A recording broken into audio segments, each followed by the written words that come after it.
4 سال کا عرصہ بہت زیادہ ہوتا ہے کسی بھی ٹیم کی تیاری کے لیے اگر اس نے ورلڈ کپ کھیلنا ہے۔ تمام ٹیمیں جو ہیں وہ ان 4 برسوں کے دوران اپنے کمبینیشن کو بھرپور انداز میں جو ہے وہ تیار کرتی ہیں تاکہ جب ورلڈ کپ آئے تو ایک مضبوط ٹیم کے ساتھ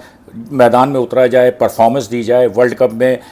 جیتا جائے، کامیابی حاصل کی جائے۔ لیکن ہم نے یہی دیکھا کہ پاکستان کے اندر صورتحال ہمیشہ مختلف ہی رہی ہے انفارچونیٹلی۔ ہم 4 سال جو ہے وہ سوتے ہی رہتے ہیں اور جب جاگتے ہیں تو پانی سر کے اوپر سے گزر چکا ہوتا ہے۔ اسی ورلڈ کپ کو دیکھ لیں، 2019 میں جب ورلڈ کپ ہوا انگلینڈ میں، اس ورلڈ کپ میں بھی پاکستان کی ٹیم رن ریٹ کی بنیاد پر سیمی فائنل کے لیے کوالیفائی نہیں کر پائی تھی، اور اس وقت بھی ہم نے یہی باتیں سنی تھیں کہ اب اگلے 4 سال کو ذہن میں رکھ کر ٹیم کو تشکیل دیا جائے گا، ٹیم تیار کی جائے گی اور ایک بھرپور انداز سے جو ہے وہ شرکت کر کے جو سابقہ غلطیاں ہوئی ہیں ان کی تلافی کی جائے گی، یہ سب کچھ ہوگا۔ لیکن اس ورلڈ کپ میں ہم نے دیکھا تو یہ ورلڈ کپ تو پاکستان کے نقطہ نظر سے سب سے زیادہ مایوس کن رہا ہے انفارچونیٹلی۔ حالانکہ یہ ٹیم ایسی تھی کہ جس کے بارے میں کوئی بھی یہ توقع نہیں کر رہا تھا کہ یہ ٹیم اتنا برا کھیلے گی یا اس کی جو پرفارمنس ہے وہ اتنی زیادہ خراب ہوگی، کیونکہ ہسٹری کریٹ ہو گئی ہے۔ پاکستان ایک سنگل ورلڈ کپ میں سب سے زیادہ 5 میچ اس سے پہلے کبھی نہیں ہارا تھا۔ 1999 میں جب کہ فائنل کھیلا تھا وہاں پہ بھی 4 میچ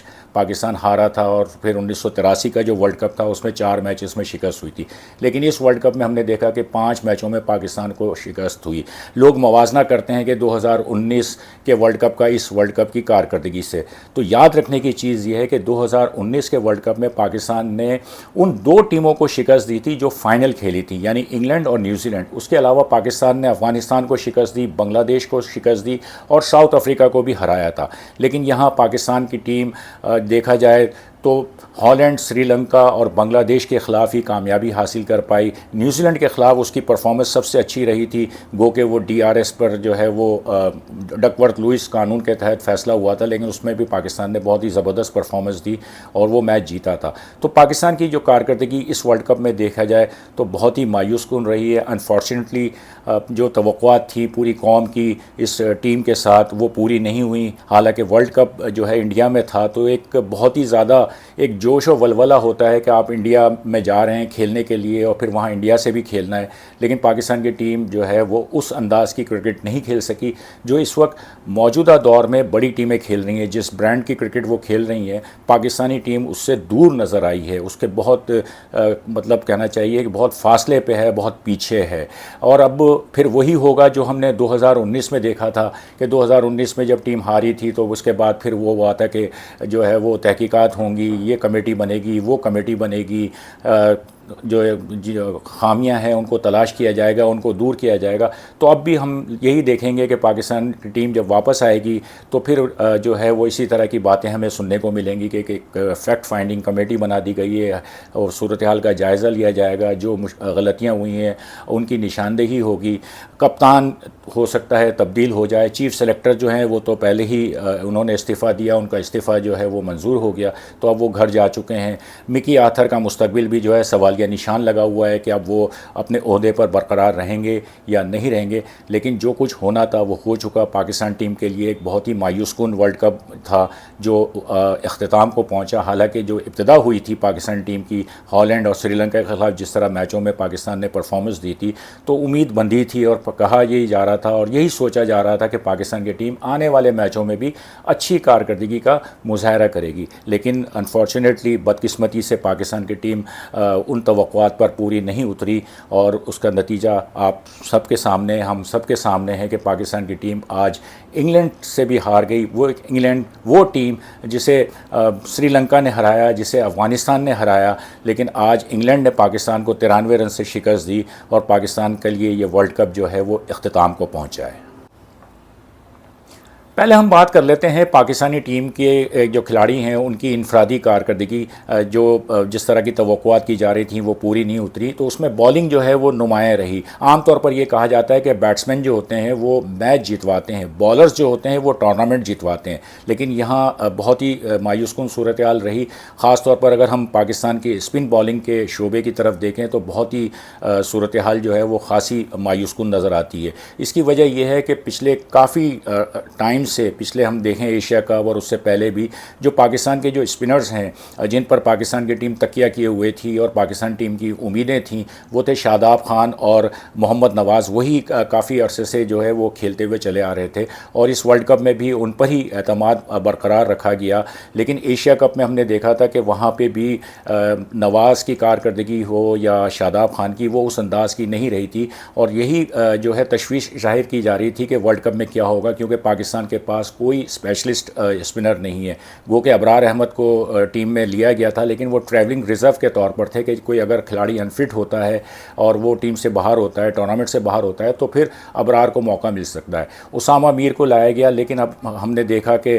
پاکستان کے یہ تینوں اسپنرز ان کو جو مواقع ملے وہ بہت ہی ان کی کارکردگی جو ہے وہ غیر تسلی بخش رہی. خاص طور پر شاداب اور اگر ہم نواز کی بات کریں تو پورے ورلڈ کپ میں انہوں نے 2 وکٹیں لیں, صرف 2 وکٹیں وہ لے کر جو ہے وہ انہوں نے ورلڈ کپ کا اختتام کیا اور وہ دونوں کی جو ایوریجز ہیں اوسط ہے بالنگ کی وہ 100 سے زیادہ رہی. اسی طرح اسامہ میر بھی جو ہے وہ صرف 4 وکٹیں لے پائے. تو اسپن بالنگ کے شعبے نے جو ہے بہت ہی مایوس کیا. خاص طور پر یہی بات جب ہو رہی تھی کہ مڈل اوورز کے اندر پاکستان کو وکٹوں کی ضرورت ہے اور یہ وکٹیں جو ہیں اسپنرز لے کر دے سکتے ہیں, لیکن تینوں اسپنرز کو جہاں بھی موقع ملے وہ ان سے فائدہ نہیں اٹھا سکے. باقی ٹیموں کو ہم نے دیکھا کہ جس طرح ان کے اسپنرز نے جو بالنگ کی ہے, خاص طور پر جس طرح ایڈم زیمپا اس ٹورنامنٹ کے سب سے کامیاب بالر کے طور پر وہ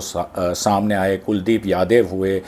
جڈیجا ہوئے یا دوسرے جو اسپنرز دوسری ٹیموں میں رہے, انہوں نے بہت ہی زبردست بالنگ کی. لیکن پاکستان کے اسپنرز جو ہیں وہ انڈیا میں ہونے کے باوجود یہ ورلڈ کپ اس طرح کی پرفارمنس نہیں دے سکے جس طرح ان سے توقع کی جا رہی تھی. مجھے یہاں پہ ایک چیز یاد آ رہی ہے کہ جب پاکستان کی ٹیم کی جو اناؤنسمنٹ ہوئی تھی تو انضمام الحق جو اس وقت چیف سلیکٹر تھے انہوں نے ٹیم اناؤنس کی تھی اور انہوں نے بھی یہ بات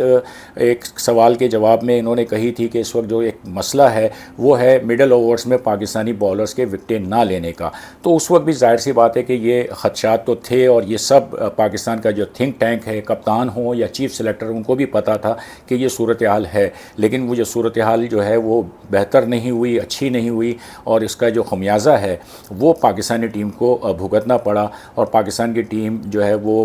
جس طرح کی پرفارمنس دی ہے وہ سب کے سامنے ہے. یہ تو ہوئی اسپن بالنگ کی بات, لیکن اگر ہم پاکستان کی فاسٹ بالنگ کی بھی بات کریں تو وہ بھی صورتحال کو اتنی اچھی نظر نہیں آتی. گو کہ 18 وکٹیں لی ہیں شاہین آفریدی نے 9 میچوں میں, لیکن جس طرح کا ان کا روب دبدبہ رہا ہے ہم نے دیکھا ہے کہ جو پہلے اوورز میں آ کے جس طرح وہ حریف ٹیموں پر حاوی ہوتے تھے وہ اس ورلڈ کپ میں ہمیں نظر نہیں آیا. حریف بیٹسمنوں نے جو ہے ان پر کھل کر چارج کیا, ان پر کھل کر جو ہے وہ بیٹنگ کی, اٹیکنگ اور ایگریسو کرکٹ کھیلی. ان کے سامنے خاصے مہنگے ثابت بھی ہوئے کئی میچوں میں. اسی طرح حارث رؤف کے لیے یہ ورلڈ کپ جو ہے کسی طرح کہنا چاہیے کہ ایک بھیانک خواب ثابت ہوا ہے. انہوں نے کسی بھی سنگل ورلڈ کپ میں سب سے زیادہ رنز دینے کا جو ریکارڈ ہے وہ قائم کیا ہے. 500 سے زیادہ رنز دیے ہیں انہوں نے اس ورلڈ کپ میں, اور کسی بھی موقع پر جو ہے وہ دیکھا جائے کہ شروع کے اوورز میں وہ اس طرح کامیاب نہیں ہوئے کہ جس طرح ہونا چاہیے تھا, جو کہ ایک ٹیم ایکسپیکٹ کرتی ہے اپنے فرنٹ لائن بالر سے. وہ حارث رؤف میں اس بار نظر نہیں آیا ہمیں, اور حریف ٹیموں نے ان کے جو حریف اوپنرز تھے انہوں نے کھل کر ان کے سامنے بیٹنگ کی اور بہت زیادہ ایکسپینسو ثابت ہوئے حارث رؤف اس ورلڈ کپ میں. پاکستان کی بیٹنگ لائن میں ریڑھ کی ہڈی کی حیثیت رکھنے والے بابر اعظم, ان سے بہت زیادہ توقعات تھیں, لیکن لگتا ہے کہ جو کپتانی کا جو پریشر ہے, پاکستان کی ٹیم ایک کے بعد ایک میچ جس طرح ہاری, تو وہ چیز ان کی بیٹنگ پر بھی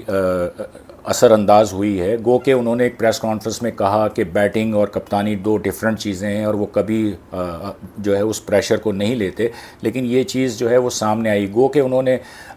3-4 جو ہے وہ ایسی اننگز کھیلی ہیں کہ جو بڑے اسکور کی طرف جا رہی تھیں, لیکن کسی بھی اننگز کو وہ بڑے اسکور میں کنورٹ نہیں کر پائے. نیوزی لینڈ کے خلاف ان کی اننگز بہت اچھی رہی جس میں انہوں نے فخر زمان کو جس طرح ساتھ دیا, 66 رنز ناٹ آؤٹ کی اننگز کھیلی. لیکن باقی جو اننگز تھیں وہ جس طرح کا ان کا کیلیبر ہے, جس طرح کی ان کی کلاس ہے, وہ اس ورلڈ کپ میں ہمیں نظر نہیں آئی کہ ایک بہت بڑی اننگز اور ایک کوئی مارکۃ العرا اننگز, یاد رکھی جانے والی اننگز اگر بابر اعظم کھیلتے تو ان کو ہم یاد رکھتے. وہ چیز اس ورلڈ کپ میں مسنگ رہی.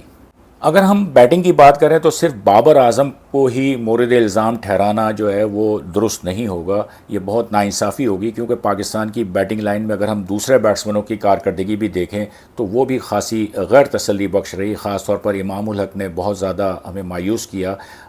حالانکہ وہ جس طرح کے بیٹسمین ہیں، ماضی میں جس طرح کی انہوں نے اننگز کھیلی ہیں، تو یہی امید تھی کہ وہ ورلڈ کپ میں بھی کچھ اچھی اننگز کھیلیں گے، ٹیم کو اچھا اسٹارٹ ملے گا، لیکن وہ بھی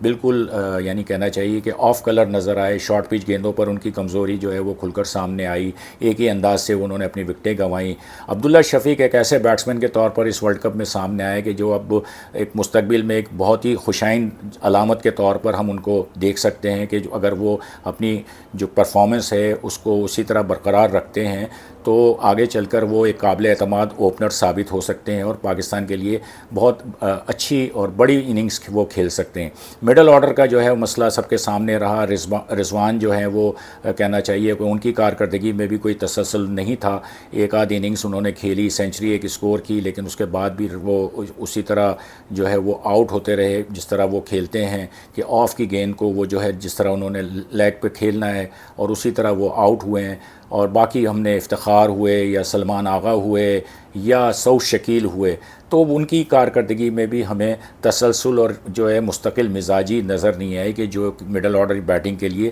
لازمی ہوتی ہے۔ تو یہ ساری خامیاں ہیں جو ٹیم کی کارکردگی کے طور پر جو ہے وہ سامنے آئی ہیں۔ اب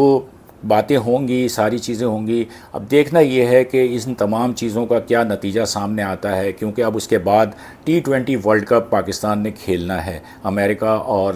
ویسٹ انڈیز میں یہ T20 ورلڈ کپ ہے، تو اب ظاہر سی بات ہے کہ اب انہی کھلاڑیوں پر ہم اگر تکیہ کریں گے تو پھر نتیجہ تو پھر یہی ہو سکتا ہے۔ اب کچھ تبدیلیوں کا وقت آنا چاہیے، نئے کھلاڑی جو ہیں جو ڈومیسٹک کرکٹ میں پرفارم کر رہے ہیں، پاکستان اے کی طرف سے جنہوں نے پرفارم کیا ہے، ینگسٹرز ہیں، باصلاحیت کھلاڑی ہیں جیسے سائم ایوب ہیں، ان کو جو ہے موقع دیا جانا اب لازمی ہو گیا ہے کہ اب ہمیں نئے چہروں کی طرف بھی دیکھنا ہوگا اگر ہم نے آگے بڑھنا ہے۔ لیکن اس سے پہلے